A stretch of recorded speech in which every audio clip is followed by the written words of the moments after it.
Wait, Gambit's Cup, Gambit's Cup, Gambit's Cup, Gambit's Cup. And I'm not prepared. I need to host the replay. Anyway, yes, we are now in week number 3, and today I shall be casting SAS versus iwL. Does anyone know what that stands for, by the way? iwL? Anybody? No? Let me have a gander on Wikipedia. Perhaps the gods of the Liqui can tell me. iwL. No results. Alright, whatevs. It's all good. We can make something up. I win ladies. Something like that. I think that's a good name. Especially if they had Fat Man on their team. That'd be even better. Anyways. So, what I can do is actually show you guys the standings. The Wikipedia page, by the way, is nice and up to date, as is the results and standings thread thingamajigger on Team Liquid. I think that's up to date. I'm not really sure, but Wikipedia is definitely up to date. So, SAS and iwL, I believe, are both currently in the top 3 in qualifying positions for the playoffs. Although, since it's only week 3 right now, it's a little bit too early to think about that, I think. Because there's 9 weeks of play in total. Yeah, so SAS is currently number 1 with a 2-0 record, 8-4 in individual maps. And iwL is not that far behind. They're 1-1, but one of their wins was an all-kill against Fox, so they got a lot of points from that. So they're currently at 9 points, actually tied with IFU for 3rd place. So yeah, it should be an interesting match. Of course, SAS probably going to be the favorite in like every match ever, just because they have a ridiculous number of good players. 3 players in the top 4 in TLS. I mean, what are you gonna do?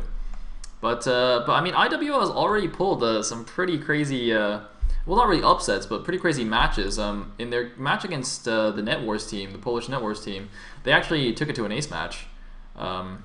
In what week was that? Was that first week? Yeah, that was actually week 1. So yeah, they lost that, but it was very, very close. Surprisingly close, actually. I thought Net Wars would be way too strong.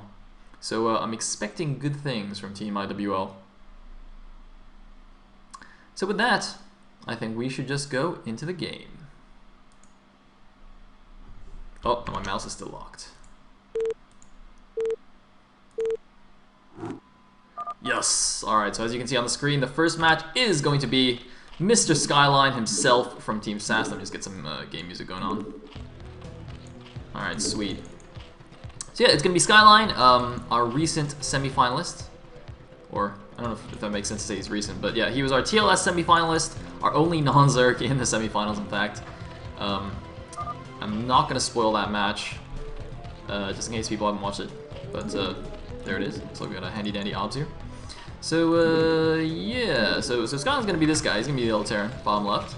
And his opponent is going to be iwL Pass at the top left. Aha! Thank you, Mr. Slavuti, for... Maybe that's an A, Slavutia.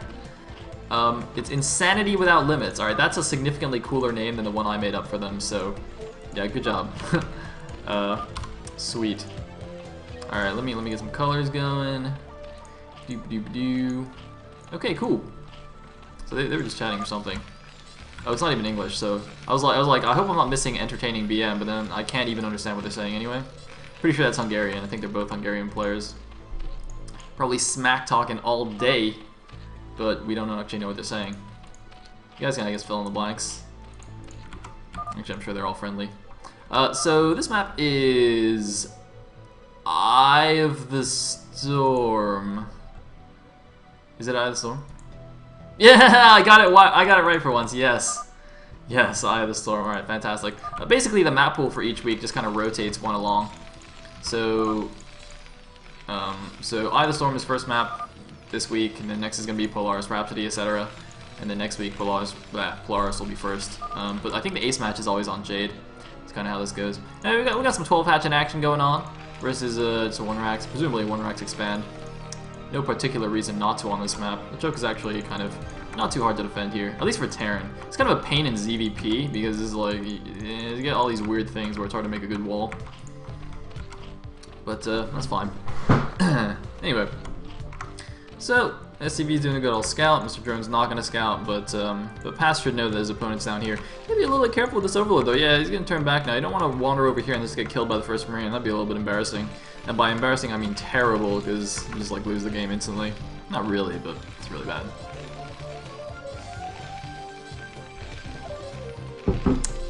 So, we have the first Marine coming out. It's interesting that he's actually building 2 Marines before building the command center. Usually when you face a 12 hatch, I'm pretty sure you can just go CC after 1 Marine, or even no Marines. But he's gonna build 2. It doesn't really matter. I mean, you know, it's not super duper optimal, but I think it's fine. It's not like these guys are Korean pro gamers or anything. Anyway, we do have the gas already, so I'm pretty sure this is gonna be a 2-hatch Muta. And in their vertical spawn locations like this, I think that's actually quite a good choice. The distance between the Naturals by air is going to be very, very close. It's going to be super easy for the Mutas to pop over here, harass the SCVs behind the Natural, and if the Terran decides to walk around here and try and attack the Natural, if you look on the minimap, the Mutas can easily just scoot back here and help defend, and also just pick off Marines all along the way. So I think this is probably a good choice here from Pass. I'm not really sure his style. Maybe he just does 2-hatch Muta all the time. Some Zergs do that, but yeah, I'm gonna say it's pretty good spawns for that. And I'm gonna pick off this SCV. Done. What's that? Oh man. Is there a random command center there being spotted? So we got a bit of a wall off, pretty standard. You can kind of put the bunker here as well to make a complete wall and just kill off later if you need to get out of your base. We do have the gas as well relatively quickly, but not super quick like for a fast +1. Because he has gotten the second barracks already, so I'm pretty sure this is kind of a more standard timing where he's going to go 2 racks, get an academy. Pretty sure it's just 2 racks acad, right? Yep. So it's not even really fast, it's just standard. That's what I should have said. But I'm terrible. So of course I will missay things. I will be wrong a lot. Anyway, so we got a lot of Zerglings coming in. Now this is also relatively standard here to go for this pre-Spire Ling attack. This is quite early though. His Spire's not even started. He might be doing the good old like Eon Zerg maneuver that he did against Nemu, where he just actually turns the 2-hatch Muta into a Ling all in. Ooh, this SCV, he saw some Lings. I don't know if that makes him suspicious here. Is he going to build a bunker? He kind of needs to. Yeah, he's going to build 1. I think he should build like another building here so the Marines can just hide behind. I don't think he actually realizes the gravity of the of this situation here. He's about to die if he doesn't build another building. Or if even if this bunker finishes, he could just die. Oh man, the bunker's not finished. Oh shit! Panic! Panic! SCVs! SCVs! Oh man, no Marines in the bunker. Nice SCV drill though. Is going to be able to block. It's a very narrow choke, and oh my goodness! Just in the nick of time. Great reaction time by Skyline there has just saved him, although he might just die now anyway. No, he's fine. Well, no, he's fine. Man, that could have gone badly. And by badly, I mean this SCV just killed the drone too while that was happening. So that's pretty good, of course. When you go for 2-hatch Muta, your drone count's pretty bad. If you notice, saturation is not good in the slightest. This Spire is also going to manner this patch a little bit. It's not a huge deal, but you know, he's not actually mining from it, so it's fine. Edge is the response. It's a pretty edgy attack. Alright, that was a bit of a waste of an SCV. But yeah, I think Skyline's actually in a fantastic position now. That was really well held. He needs to probably fix the mining balance a little bit, maybe get a couple more SCVs here to the natural, but other than that, I think he is in fantastic shape.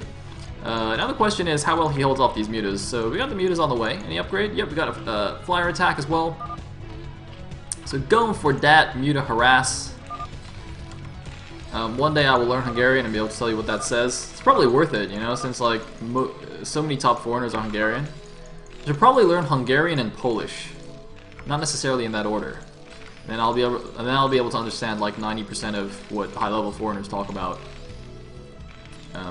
Yeah. Put that on my to-do list. So looks like music's gonna come in, but turrets are in good time. This isn't the best natural configuration for harassment. Like nowadays, the maps are just so good for Muta harass. Like the map makers basically design natural expansions nowadays so that you can harass them with Muta. But since Eye of the Storm is a slightly older map, you can see that most of the minerals are actually hugging the map edge. There's only a couple minerals here poking up here, but there are space for turrets. And the gas is slightly vulnerable, but that's not a huge deal when you're going for bio anyway. So yeah, this is not particularly easy to harass for the Mutas. It's actually quite funny how that's developed, how now like the maps are just ridiculously good for Muta Harass at the natural. Pretty much all of the, the last round of the Pro League maps, Jade, Ground Zero, etc., are just really good for that. Sniper Ridge, super good for Muta Harass. Anyway, coming in here, we got 3 turrets here. I like this, I like this. A lot of players will skimp on the turrets by the barracks. Pretty important to protect that. I wish there was another turret like down here to kind of stop this kind of thing, but oh man, these mutas are taking a ton of damage anyway. Gonna delay the factory, it's quite useful. Still gotta be a little bit careful here. Oh man, even taking some shots from this bunker on the way out. But I mean, this base is pretty well locked down. If it just adds like 1 turret down here, I think I'd say that this base is really nicely defended. Looks like he's gonna skimp on that because the Marines are kind of holding position around here anyway, so they can kind of run back and defend. But we do see the 3rd hatchery at the top right, so Pass is not going all in by any means, although he still does need to do a bit more damage here, I think, in order to catch up a bit. Oh, no! What are you doing? What are you doing? Alright, anyway. He's making more mutas. Not too much else, but, you can't really afford anything else at the moment. He's just gotta, drone up a little bit, get that 3rd base, keep the Terran pin back, and kind of hope for the best. Skyline's money is getting a little bit high. It's a little bit concerning for me. He's actually building 2 more turrets. He's a little bit concerned about an all-in. It's not coming, but better safe than sorry. And also these kind of turrets, they kind of prevent the mutas from delaying your push that much. So a lot of times, when you kind of start to move out, the Zerg will kind of come around here, hit you in the back door, and force all your Marines back to defend, which is super duper annoying. But if you just have these extra turrets, you don't even need to worry about it anymore. You can just go attack whenever you want. I'm wondering if Skyline might also be slightly traumatized by when Michael went 2-hatch Muta against him. I said I wouldn't spoil the games, but it's kind of inevitable to make some comparisons there. Michael's 2-hatch Muta was just insanely strong, and he did actually go all in with it. So yeah. Hey, we do have lurkers coming up, and the 3rd base is finished. So we're all good. And looks like the Marines are getting ready to move out. It's a pretty substantial force at this point. Looks like the Marines are going to try and abuse this position. This is actually not the greatest position. This isn't like an actual cliff where you have the high ground vision. I don't know, these kind of walls have really weird vision things. I'm not actually sure exactly how it works. But it's really easy to actually just get vision up here. So it's really hard to actually use that with mutas. Oh man, he's got to not do that. He should maybe like fly from the north here where there's actually a cliff. Oh man, Pat's got to be so careful. These mutas are keeping him alive right now. He's got the Hydras out. Where's his lurker tech? Oh man, it's still not quite a ways done. I think this will still finish before the Marines get to his base, but he has to have it finished or he'll just die immediately. Looks like we got the good old double E base, double starports already. Looks like Skyline finally spending all his money, getting his act together, and going for that good old SK Terran style 2-port science vessels there. Very, very exciting stuff. Pretty hard to control, but well, let's see how well he does here. And the mutas are continuing to be annoying. Notice that he's forced the entire medic Marine force to pull back. Rather than go for the attack. So he's just buying himself time here. Even if he doesn't actually kill that many of these Marines, just buying himself time for the lurkers to finish is what he needs. So these are clearly going to finish in time now, and he can just defend at the top of this wide ramp, and I don't think there's any way for this medic Marine force to actually break up there. So they can either go around the long way, which is still not ideal because this is kind of thin area over here that the lurkers can defend anyway. And the 3rd base is quite far away as well, although there are no lurkers here actually, so if this Bioforce heads straight to the top right, that could be slightly dangerous. And where are these lurkers actually going? Oh man, does he assume that they're going to the top right? Looks like that's what he thought before he saw the Marines actually just coming up here. He should actually still unburrow 2 or 3 of these to send them to the top right, because that base is very, very undefended, although he does have a lot of lurkers, so if the Marines do go that way, maybe he can just do a flank attack or a counter attack or something and just kill a bunch of stuff anyway. So maybe it's not that big of a deal. It's like mines on the way. And a Queen's Nest, all that good jazz. Very, very standard. These mutas gotta be a little bit careful now. Notice that he's not stacking them anymore. That's completely on purpose, of course, because he doesn't want to just get irradiated in a clump. So that's good times.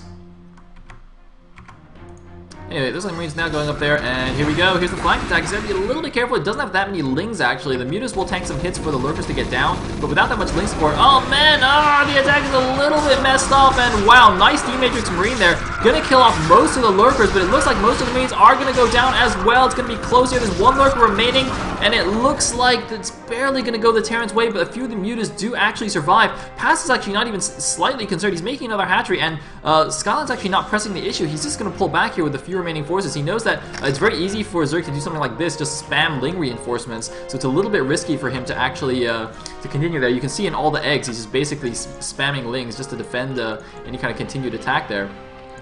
So the Zerg is actually going to go up to the 4th base, or up to 4 bases, while a 3rd command center is being constructed. It looks like we got a double drop here at the back of the natural. This could be quite annoying. There's no lurkers here near the natural, and Pass just instantly GG's because he doesn't have enough to defend the drop. The double drop is too much, and he gets taken out. What? Oh man, I thought he was holding on there, but not enough. It's not enough, man. It's not enough. Alright, so that means SAS takes first game. They're going up 1-0. And I will go and grab the second game, which is going to be on Polaris Rhapsody. Alright, and it looks like, oh, my hero is going to be playing. Oh, ladies and gentlemen, the heroic, the handsome, the leader, or one of the leaders of Team SAS. It is going to be SAS Zaraki playing against Artanis from iwL. It's going to be a ZVP. Good times, good times.